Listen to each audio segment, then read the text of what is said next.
தற்காலத்தில் மிக அர்ப்பணத்துடன் தவா பணியில் ஈடுபடுபவர்கள் யாரை நோக்கினாலும் பொதுவாக இஸ்லாத்தை எடுத்துச் சொல்வதை விடவும் ஏதாவது ஒரு இயக்கத்தை ஏசுவதையும் இன்னும் ஒரு இயக்கத்தை புகழ்வதையும் காண முடிகிறது. இது பற்றி உமது கருத்து என்ன? கொஞ்சம் மரியாதை கேட்டீங்க, பரவாயில்ல. சரியான கோபத்தோட கேட்டுக்கிற மாதிரி இருக்குது. அதாவது இன்றைக்கு இஸ்லாத்தில பேரால ஏதாவது ஒரு இயக்கத்தை சாடுறது அல்லது இன்னொரு இயக்கத்தை பாராட்டி பேசுறது பரவலா அவதானிக்கப்படுது. இதை பத்தி என்ன கருத்து என்று கேட்டுக்கிறார். உண்மையிலே இந்த நிலை இருக்கும்னு சொன்னால் அதுவும் ஒரு ஜாஹிலியத். இப்ப எங்கட ஜாஹிலியத்துல 4வது ஒன்றா சேர்த்துக்கோங்க. ஜாஹிலியத்துல் மஹ்தா, ஜாஹிலியத்து ஷிர்க், அடுத்தது என்ன ஜாஹிலியத்து ரஹ்பானியா.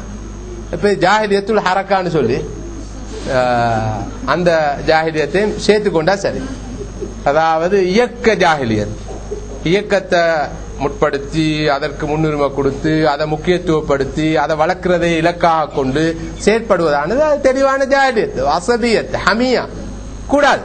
ஆனால் இஸ்லாத்திர நலனுக்காக இந்த இயக்கம் வளர்வதனால் இஸ்லாம் வளரும், இந்த இயக்கத்தின் வளர்ச்சியில் தான் இஸ்லாத்தின் வளர்ச்சி தங்கியிருக்குன்னு ஒரு நம்பி அந்த இயக்கத்தை வளர்க்கிறான்னு சொன்னால் அதை நாங்க குற்றம் சொல்றதுக்கு இல்லை. அதே நேரம் மற்றொரு இயக்கத்தை விமர்சிக்கிறார் ஜாஹிலிய நோக்கத்தோடு அல்ல, இஸ்லாமிய கண்ணோட்டத்தில் காண்கிற தப்புகள் தவறுகள் காரணம் எப்படி தனி மனிதர்களை விமர்சிக்கணும் நான் சொன்னேனோ அதை மாதிரி விமர்சிக்கிறார். அடுத்த விமர்சிக்கிறது என்றது வேறு, அந்த ஏசுவதுன்றது வேறு, ஏசுறது என்பது வேறு.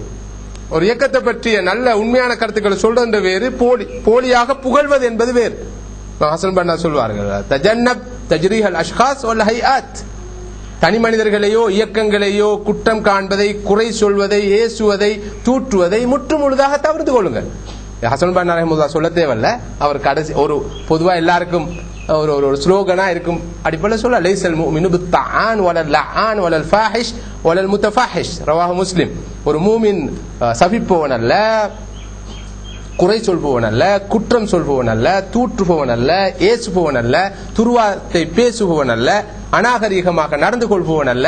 அது ஈமானுக்கு முரணான அம்சம் என்று ஸல்லல்லாஹு அலைஹி வஸல்லம் சொல்லியிருக்கிறார். ஃபுஹஷ் இல்ல, ஏசுறது, அவமானப்படுத்துறது, இழிவுபடுத்துறது, கேவலமா பேசுறது, இது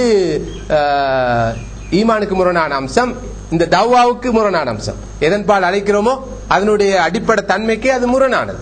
எனவே அந்த வகையில் ஏதாவது நடக்கும் இருந்தால் அது கண்டிக்கத்தக்கது, அதுவும் ஒரு ஜாஹிலியத்தாகவே கருதப்பட முடியும் என்று சுருக்கமாக சொல்லலாம்.